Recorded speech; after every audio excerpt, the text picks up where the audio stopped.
Anda tambahkan bermasalah. Di rumus fikih itu Anda tambah jadi berkurang.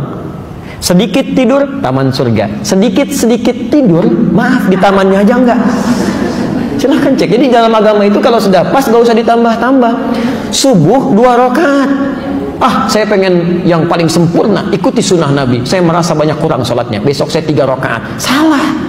Jadi kalau sudah ada pas, gak usah ditambah, gak usah dikurangi. Menambah sesuatu itu mengurangi kemuliaannya. Selesai. Ya. Yang paling menarik, habis tahajud.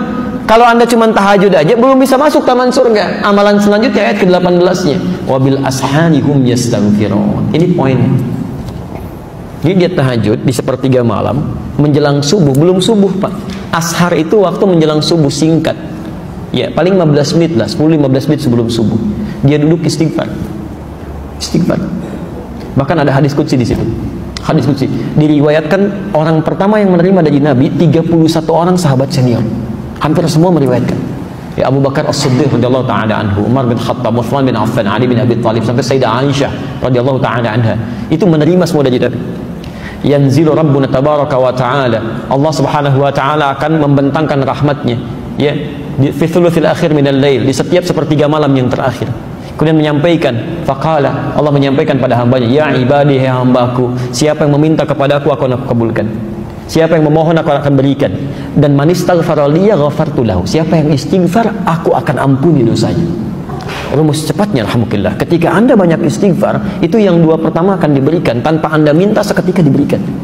Makanya ahli taman surga itu, Masya Allah, begitu selesai tahajud, dia nunggu fajar, astagfirullah, astagfirullah, astagfirullah, ingat-ingat dosanya itu. Kalau nggak percaya silahkan Pak ya, nanti malam Anda tahajud, setelah itu menjelang subuh misalnya, Anda biasakan istighfar, terus dengan hati yang bersih, yang enak, itu selain dosa keluar, itu tidak menutup kemungkinan air mata bisa ngalir. Tapi sambil diingat, apa dosa-dosa yang Anda lakukan? Mungkin pernah berkata kasar pada orang tua, pernah membuat pasangan hidup kecewa, sombong terhadap orang-orang sekitaran. Ingat-ingat itu. Itu demi Allah saya katakan, nikmatnya luar biasa. Ini. Dan dosa gugur. Dosa gugur. Ya, jelas di sini? Baik. Saya sebentar saya cukupkan dulu sampai sini. Untuk bagian pertama itu masih yang ringan-ringan. Kalau dosisnya, maaf, atau kadar penyakitnya masih kecil-kecil. Masih suka pada nikmat orang lain, kan? Masih belum qanaah dengan nikmat sendiri, ya, masih belum puas dengan nikmat sendiri, masih mengharap punya orang, walaupun belum mencela, itu yang kecil-kecil gugur dengan istighfar. Tapi kalau sudah membuat yang jelek-jelek, itu nggak akan hilang dengan istighfar. Masih ada tahap kedua. Ya. Saya mau ngecek sebentar nih, ya, untuk memastikan kita benar atau tidak. Apa lawan dari hidup? Mati. Baik. Kalau tertawa? Nangis. Kalau siang?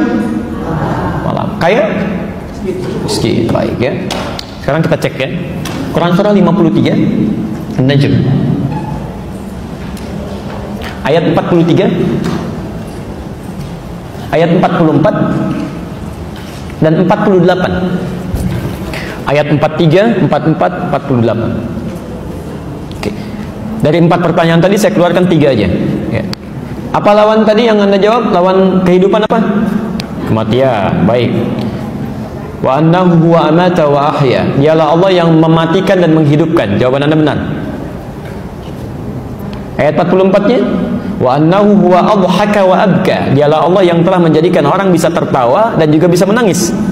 Jadi lawan tertawa apa? Anda benar. Baik.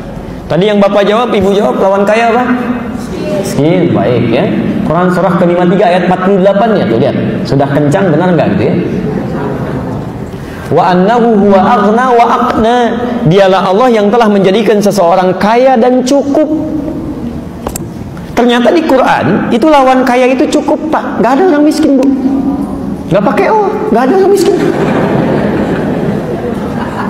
Enggak ada orang miskin. Jadi Allah tidak pernah menciptakan orang miskin di muka bumi. Enggak ada. Yang ada itu orang yang selalu merasa kurang dengan nikmat, sehingga mengharapkan nikmat orang lain. Padahal bagi dirinya cukup gitu. Itu yang jadi masalah. Coba perhatikan ya. Kalau ada orang merasa miskin, Allah langsung berikan zakat supaya dia keluar dari kemiskinan. Maka zakat diberikan pada orang yang merasa miskin. Quran surah ke-9 ayat ke-60. Innamas shadaqatu lil fuqara wal masakin. Diturunkan zakat untuk mengentaskan kemiskinan. Ternyata dengan zakat masih belum cukup juga, masih miskin juga. Diberikan infak. Quran surah kedua Al-Baqarah ayat 215, posisi paling kanan sebelah bawah. Yas'alunaka madza yunfiqun qul ma anfaqtum min khairin falil walidaini wal aqrabin wal yatama wal masakin. Untuk keluar dari kemiskinan.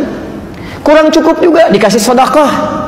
Masya Allah, zakat dikasih, infak dikasih, sedekah dikasih, masih miskin juga. Kalau dengan semua itu belum bisa mengeluarkan Anda dari kemiskinan, Anda perlu dikasih apa lagi? Jadi sebetulnya konsep itu keluar untuk mengeluarkan dari sesuatu yang dirasakan miskin. Kata Allah, nggak ada yang miskin, cuma dua, cukup atau kaya. Selesai. Ayo coba ibu pilih mana? Mau kaya mau cukup? Alhamdulillah. Tuh ada pilihan, cukup kaya kan. Baik ya. Nah ini persoalannya di sini gitu ya. Nah jadi Bapak dan Ibu sekalian, itu perasaan kurang itu yang menjadikan penyakit datang. Itu yang coba kita istighfar ya. Tiap hari istighfar. Kalau nggak sempat istighfar, jangan tinggalkan sholat. Jangan tinggalkan sholat. Karena dalam sholat itu ada kalimat istighfar. Makanya sholat ke satu dengan sholat yang lainnya itu menggugurkan dosa-dosa kecil. Itu ada di hadis Muslim nomor hadis 233. As-salawatu ila salawat wal jumu'atu ila al-jumu'ah wa ramadan ila ramadan kafaratun lima bainahunna.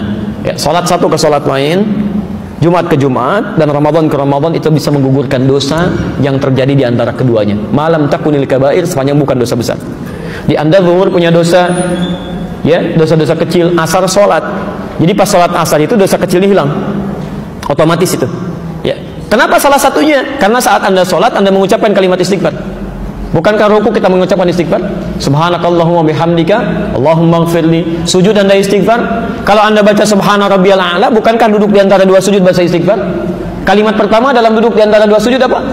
Rabbil firli, itu istighfar. Jelas ya?